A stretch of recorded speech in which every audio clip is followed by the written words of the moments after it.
I worked the overnight shift at a gas station off the interstate for about 8 months, 11 at night to 7 in the morning. You'd think nothing happens out there, and most nights you'd be right. But it's the most nights part that makes you let your guard down. This was a Tuesday in February. Dead cold, dead quiet.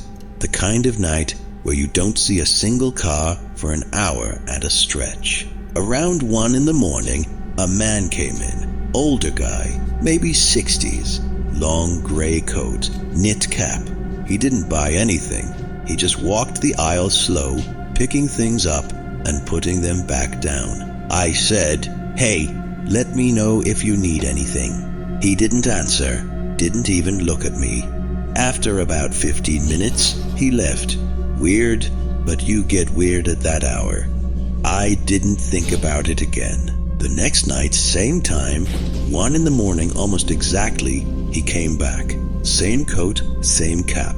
Walked the same aisles in the same order. Picked up the same things. Still didn't buy anything. Still didn't say a word. And this time, before he left, he stopped at the counter, looked right at me, and said, "You're new." I'd worked there 8 months. I told him I'd been there a while. He just smiled a little and said, "No, you're new." And he walked out. I started watching for him after that, and every single night, 1 in the morning, there he was. Same coat, same route through the store. 3 weeks straight.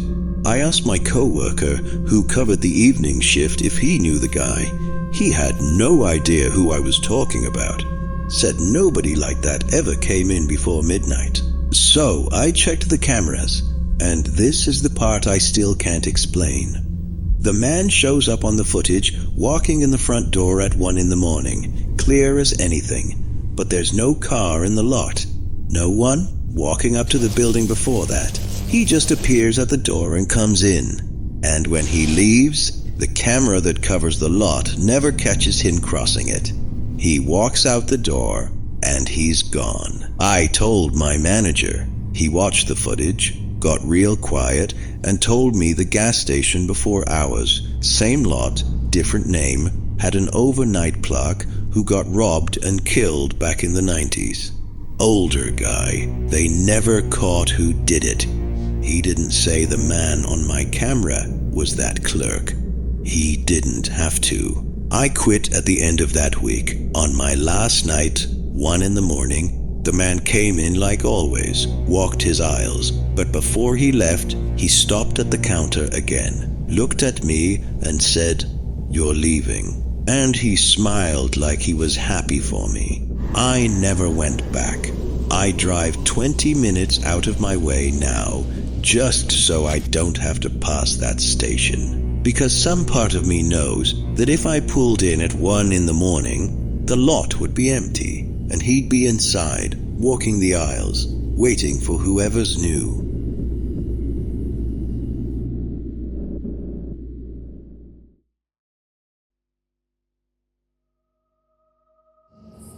For about a year, I worked the night audit shift at a little highway motel.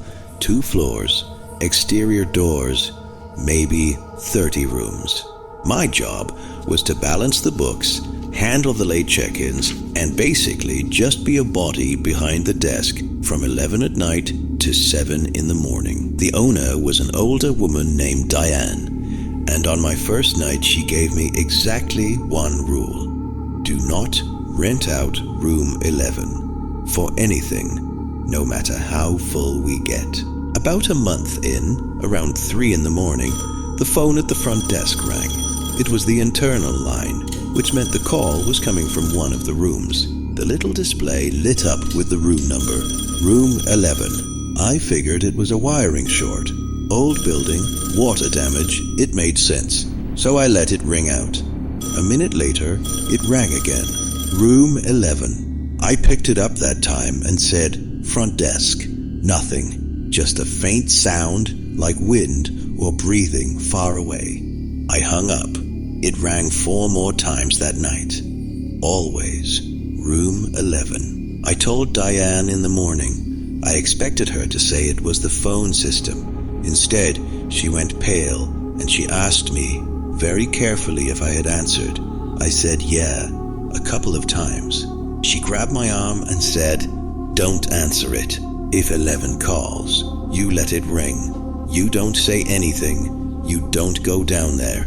Promise me." Now I had to know. So the next slow night, around 2 in the morning, I walked out to room 11 with the master key. I just wanted to look. I wanted to prove to myself it was an empty, water-damaged room.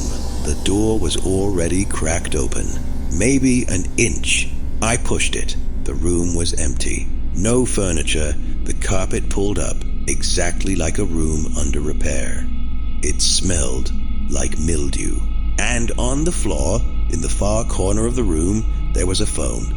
An old beige desk phone. It was unplugged.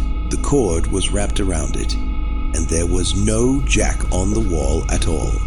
Nowhere to plug it in. I backed out of that room so fast, I left the door open and the key still in the lock.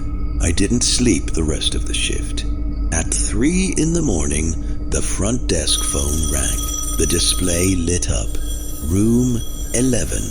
I let it ring. I kept my mouth shut, just like Diane told me.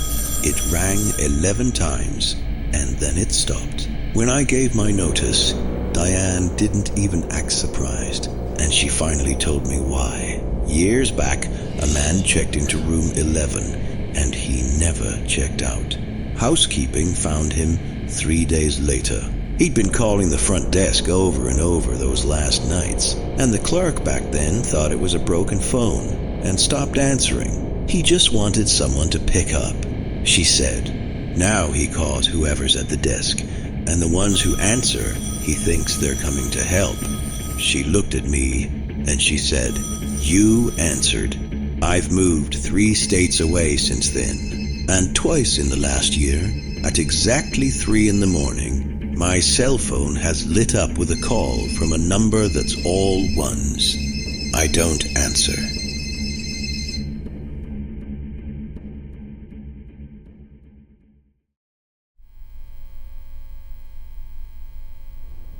I clean trains, late shift at a rail yard, going car to car after the last service of the night, picking up trash, mopping.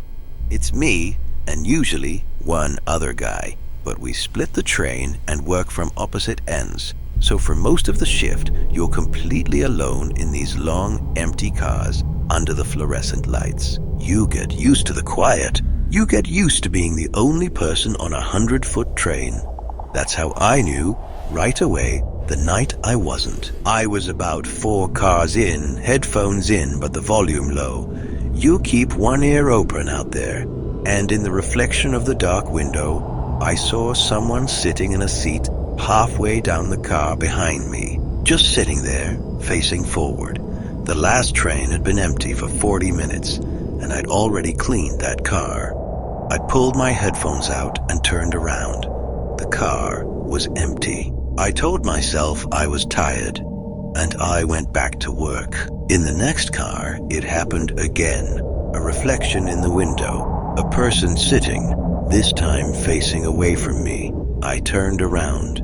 Empty. By the 3rd time, I was past spooked. So, I got on the radio to the other cleaner, a guy named Marcus, working from the far end of the train.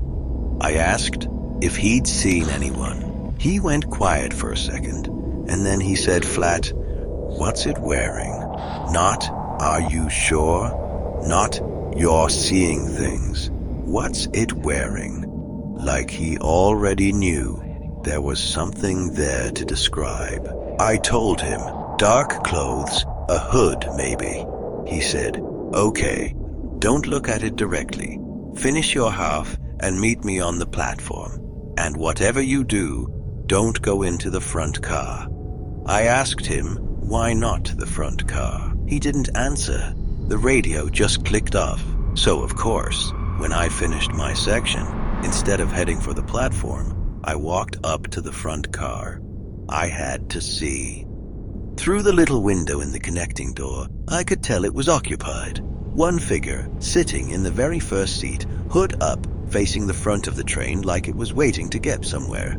Completely still. I stood at that door for what felt like a long time, and slowly, without the body turning, without the head moving the way a person's would, the hood just rotated until it was facing me through the glass. And inside the hood, there was nothing. Just dark.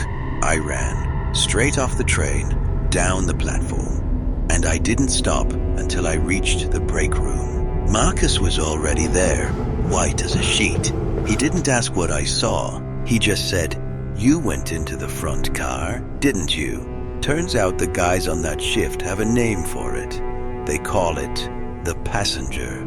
It rides the last train in some nights, and the only rule is the one Marcus tried to give me. Clean your half, don't look at it, and never go into the front car. Because the front car is where it waits for someone to come and find it. And once you've looked it in the face, it knows yours. I don't catch it in the reflections anymore.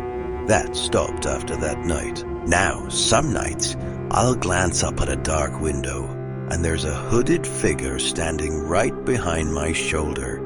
Close, already turned toward me. So I keep my eyes down, I finish my shift, and I've started looking, seriously, for a job that lets me work in the daylight.